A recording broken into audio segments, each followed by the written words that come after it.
आज की वीडियो सुल्तान Fateh drama series के मद्दाहों के लिए है और आज की वीडियो में इस ड्रामे के पहले सीजन की आखिरी किस्त जो कि रिलीज हो चुकी है उस पर तबसरा होगा। तो आइए चलते हैं आज की वीडियो की तरफ। तो नाज़रीन इकराम, सबसे पहले अगर हम बात करें तो हमारे जहनों में ये सवाल है कि हमजा बे का क्या बनेगा। तो मेरे ख्याल में आने वाले सीजन में इसे एक और चांस दिया जाएगा और वो बाली बे को कत्ल नहीं करने लगा था और बाली बे को रिहा करते हुए उसके एक्शन को गलत समझा गया। उम्मीद है कि बाली बे ने होश में आने से पहले हमजा और आत्माचा की तमाम गुफ्तगू सुन ली होगी और बाली बे ने भी सुल्तान के सामने हमजा बे का दिल बदलने की तमाम कहानी सुना दी होगी। इसके बाद नाज़रीन इकराम आते हैं इस तरफ कि जानदारली खलील पाशा का क्या बनेगा। तो ये तो हम जानते ही हैं कि जानदारली बच जाएगा और वो अगले सीजन में भी होगा, लेकिन मुस्तफ़ा आगा जिसे पहले अरबन उस्ताद ने भी धुतकार दिया और फिर सुल्तान महमद ने भी डांट कर निकाल दिया, तो फ्रस्ट्रेशन में उसने जानदारली जो उसके नज़दीक सारे मसाइल की जड़ था तो उसे ख़त्म करने की कोशिश की। जानदारली तारीख के मुताबिक कुस्तुनतुनिया की फतह में शरीक था और उसके बाद कत्ल किया गया और इसके किरदार में आने वाले सीजन में बेहतरी की बिल्कुल भी उम्मीद नहीं है। जैसे चीता अपने स्किन का डिज़ाइन नहीं बदल सकता, इसी तरह बाज लोग अपनी फितरत से मजबूर होते हैं और वो अपनी बुरी आदतें नहीं तब्दील कर सकते। तो जानदारली भी इन्हीं लोगों में से है। सुल्तान महमद उसे अभी जिंदा रखेंगे और कुस्तुनतुनिया की फतह में भी अपने साथ ले जाएंगे। तो जैसा कि एक कहावत है कि अपने दोस्तों को करीब और दुश्मनों को और ज्यादा करीब रखो, तो सुल्तान महमद सालों से ये काम बड़ी जहानत से कर रहे हैं।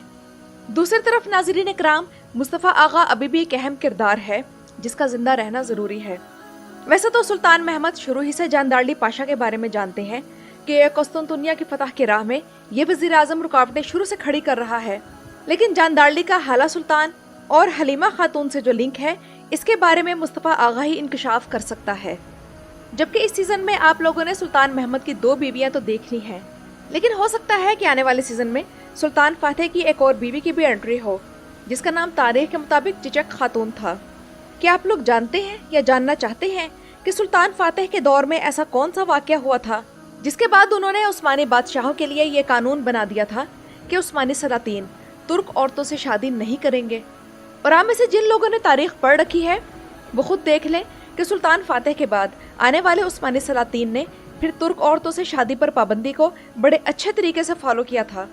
तो वो हैरत अंगेज और अजीबोगरीब वाकया क्या था, इस बारे में क्या आप लोग मेरी वीडियो देखना चाहते हैं तो मुझे कमेंट्स में ज़रूर बताइएगा।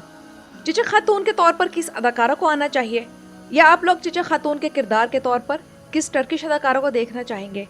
मैं यहाँ अगर अपनी राय दूँ तो मुझे बारबरा सलार की मरियम नहीं भूलती। मैं इसे एक बार फिर से किसी और तारीखी किरदार में देखना चाहूंगी। इस आखिरी किस्त में मेरे लिए जो सबसे बड़ी ट्रेट थी वो ये थी कि कुर्चू दुआन दोबारा से सुल्तान महमद के स्क्वाड में शामिल हो गया है। इसके बारे में इशारा मैंने आप लोगों को पिछली किस्त के रिव्यू में दे दिया था। हालांकि उस वक्त तक ट्रेलर रिलीज नहीं हुआ था, लेकिन मुझे यही लगा था कि राइटर ये दिखाना चाहता है कि अपने लालच और तकब्बुर पर काबू पाकर अल्लाह ताला इंसान को फिर बुलंदियों से नवाजते हैं।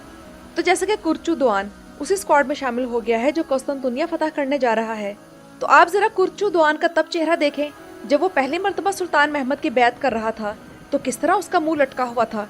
और अब सुल्तान फातेह की खिदमत का दूसरा मौका मिलने पर कुर्चू दुआन की सच्ची खुशी, वफादारी और सुकून उसकी मुस्कुराहट से झलक रहा है।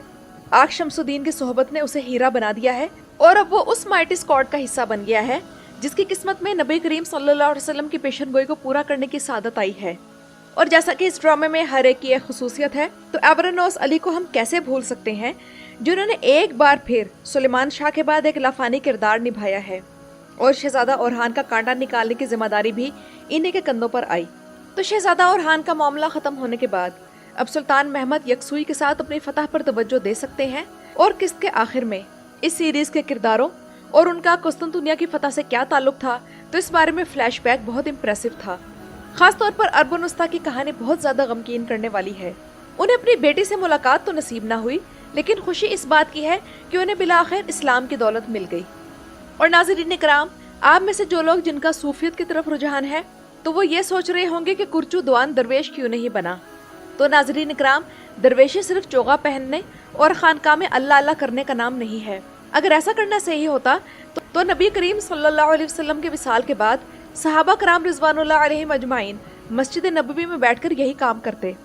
लेकिन खिलाफत मिलने के बाद हज़रत अबू बकर सिद्दीक़ रज़ियल्लाहु तआला अन्हु ने पहला काम मुनकरीन ज़कात के खिलाफ लश्कर भेजने का किया اور دوسرا کام بھی انہوں نے ایک لشکر بھیجنے کا ہی کیا جو کہ اس وقت کے جھوٹے نبی مسیلمہ کذاب کے خلاف بھیجا گیا،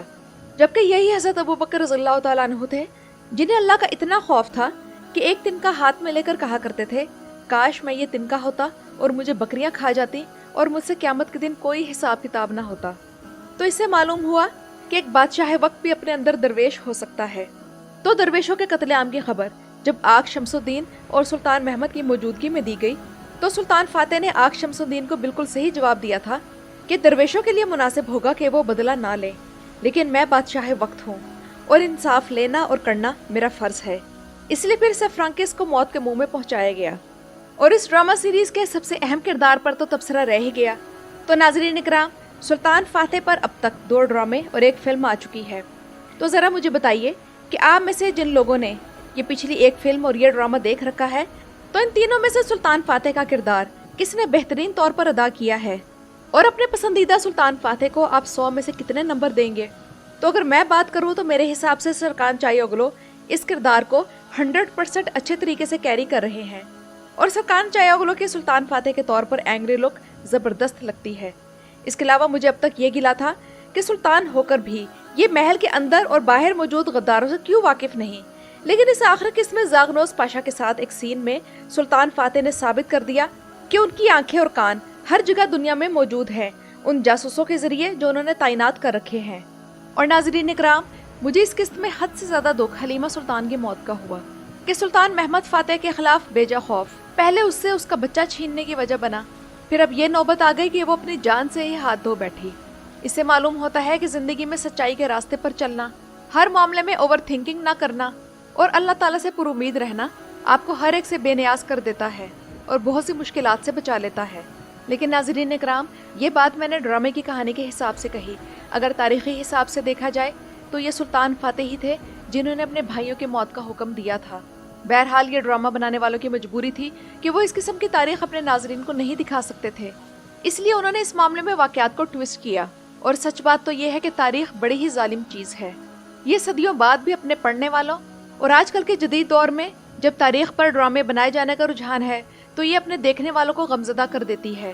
اور سلطان فاتح ڈرامہ تاریخ کی کافی حد تک درستگی کے ساتھ اور ایک بڑے امپریسو انداز میں پیش کیے جانے کی وجہ سے